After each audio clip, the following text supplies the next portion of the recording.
বলছে শনিবারে সবাই ডিউটি করবেন, আমরা বলছি ঠিক আছে আমরা ডিউটি করবো, কিন্তু তারা এই দাবি মাইনে আমাদেরকে ডিউটি করে দিয়ে বাসায় যাওয়ার পরে শনিবার দিন মেসেজ করছে আজ 6 দিন যাবত আমাদের ফ্যাক্টরি বন্ধ, এবং কি গতকাল মেসেজ দিয়ে বলছে যে কোনো দাবি মানা হবে না, পুনরায় যেভাবে চলছে সেভাবে কাজ করলে করবেন, এবং কি স্টাফেরা ফোন দিয়ে প্রত্যেকটা ওয়ার্কারে হুমকি দিয়ে বলছে করতে হবে,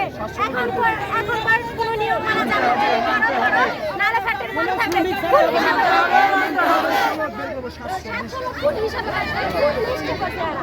আমাদের দাবি একটাই, আমরা যে দাবি করছি সেটা মানছে, প্রশাসনের লোক ছিল সেখানে,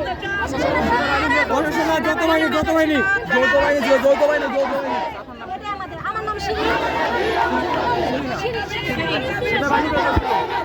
যৌথ বাহিনীর সামনে তার কমিটমেন্ট দেখতে পারে না।